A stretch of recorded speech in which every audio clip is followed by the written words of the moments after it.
মুসলমানদের যে অঞ্চল কোনোদিন গোলামি করেনি, যান আফগানিস্তানে যান, এরা না ইউরোপীয় গোলামি করেছে, না ব্রিটিশের গোলামি করেছে, না আমেরিকার গোলামি করেছে, না রাশিয়ার গোলামি করেছে। আফগানিস্তানে বহু মুসলমান পাবেন, বেশিরভাগ মুসলমান পাবেন তাদের জন্মগত স্বভাব বাকি আছে, মানে মিথ্যা বলা জানি না। আপনি যদি বলেন আজকে আপনার বাড়িতে আমি দুপুরবেলা খেতে যাব, যে দুপুরবেলা যদি না আসেন খেতে, তো পাঠান আপনাকে গুলি করে হত্যা করে দিবে। কেন? পাঠানের জবানের দাম আছে, আমার জবানের দাম নাই।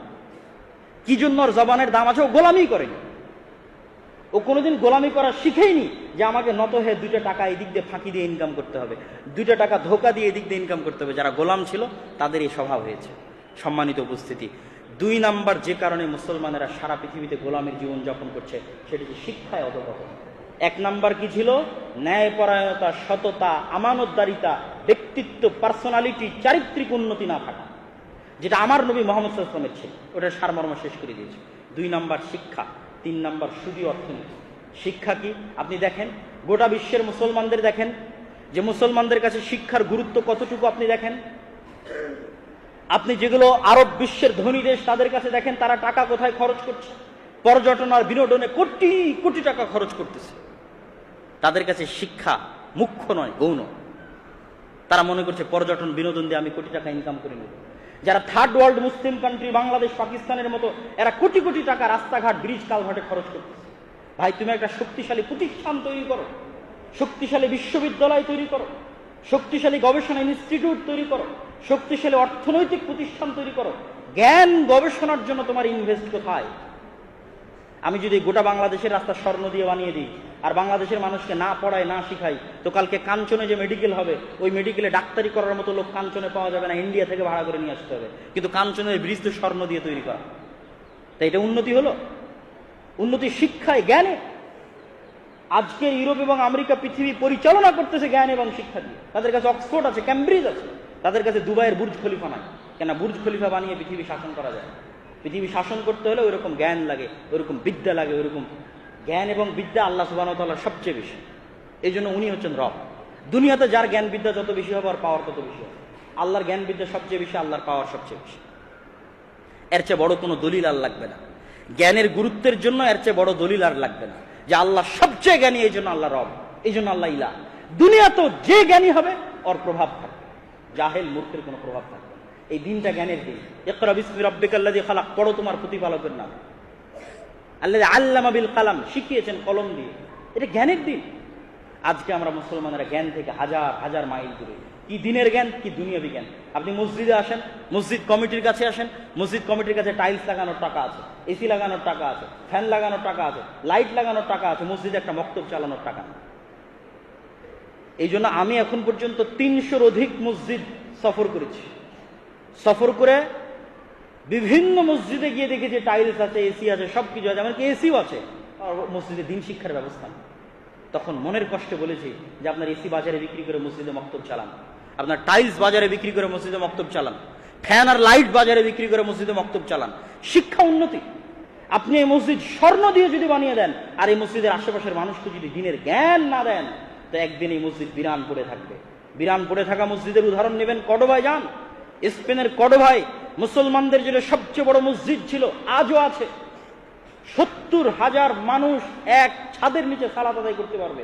ওই মসজিদটা আজকের পৃথিবীর সবচেয়ে বড় গির্জা, biggest cathedral all over the world.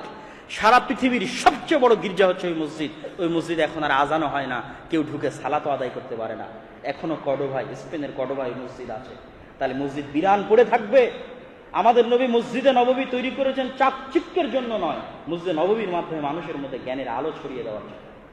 মুসলমানেরা আজ জ্ঞানে এবং শিক্ষায় পিছিয়ে। ইউরোপ আমেরিকায় গিয়ে দেখেন যে মুসলমানেরা কি করে, মুসলমানদের সামাজিক অবস্থান কি, তারা কোন ক্লাসের জব করে। আমি নাম ধরে উল্লেখ করে বলতে চাচ্ছি না, অনেকেই কষ্ট পেতে পারে, কিন্তু মুসলমানরা কোন ক্লাসের জব করে, কোন শ্রেণীর জব করে। আর একটা ইহুদি পল্লীতে যান, যা দেখেন ইহুদিরা কি ধরনের কাজ করে। ওরা অল টাইম ইনভেস্ট করেছে শিক্ষার পিছনে, জ্ঞানের পিছনে। আর আমাদের ছেলেমেয়েরা পড়ে আছে জুয়া, মদ, গাঞ্জা, রাজনীতি, মারামারি, কাটাকাটি। এরা যদি গোলাম না হয় তো কারা গোলাম হবে? সম্মানিত উপস্থিতি, মুসলমানেরা সারা পৃথিবীতে অধঃপতনের শিকার 2 নম্বর কারণ হচ্ছে শিক্ষা। 3 নম্বর কারণ, যেটা বলে আজকের বক্তব্য শেষ করে দেব, সেটা হচ্ছে সুদী অর্থনীতি। সুদ শুধু মুসলমানকে গোলাম বানায় না, সুদ প্রত্যেক মানুষকে গোলাম বানায়। সুদ বৌদ্ধকে গোলাম বানায়, সুদ হিন্দুকে গোলাম বানায়, সুদ খ্রিস্টানকে গোলাম বানায়, সুদ ইহুদিকে গোলাম বানায়, সুদ প্রত্যেক মানুষকে গোলাম বানাতে পারে। মানুষ যেন গোলাম না হয়, মানুষের যেন আত্মমর্যাদা আত্মসম্মান বাকি থাকে, মানুষ যেন মাথা উঁচু করে চলতে পারে, এই জন্য সুদকে হারাম করা আছে। আরো একটা ছোট্ট উদাহরণ দিলে আপনি বুঝবেন। আমরা তো সুদের ভিত্তিতে লোন নিয়ে মোটরসাইকেল, এসি, ফ্রিজ, বাড়ি তৈরি করতেছি।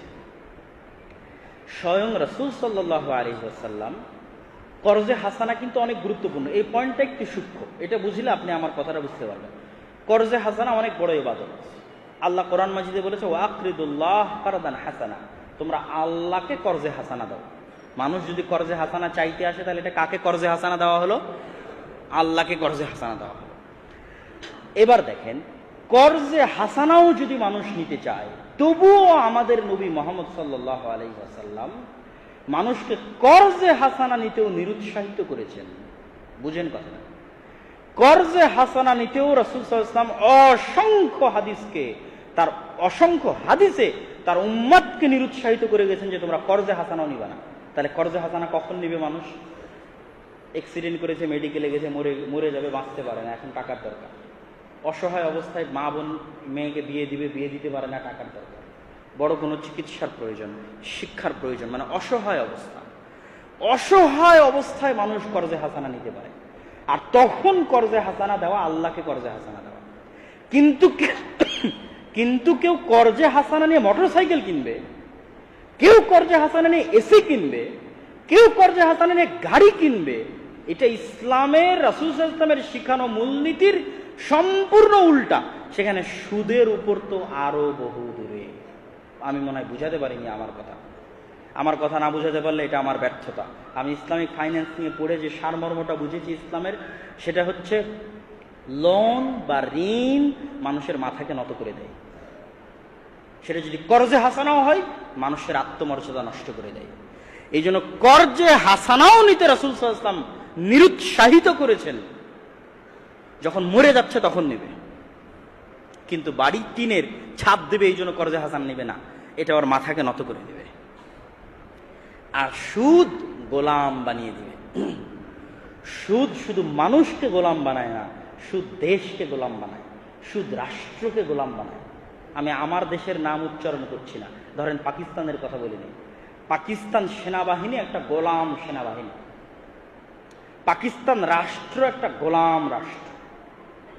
মানুষ তো বহু দূরের কথা, এটা রাষ্ট্র গোলাম, একটা বিশাল সেনাবাহিনী গোলাম। কেন ভাই? সুদের কাছে গোলাম। এই জন্য ইহুদিরা তাদের মধ্যে সুদী লেনদেন করে না, কিন্তু সারা পৃথিবীতে ওরাই সুদের 1 নম্বর গোলাম। কেন? ওরা জানে সুদ দিয়ে মানুষকে গোলাম বানানো যায়, অশিক্ষা মূর্খতা দিয়ে মানুষকে গোলাম বানানো যায়, আর মদ নেশা দিয়ে মানুষকে গোলাম বানানো যায়। এই জন্য সারা পৃথিবীতে এগুলোর পিছনে তাদের ইনভেস্ট বেশি। ওরা এগুলোর পিছনে ইনভেস্ট করে না, ওদের এগুলোর দরকার নেই। ওদের শিক্ষা, জ্ঞান, টাকার দরকার।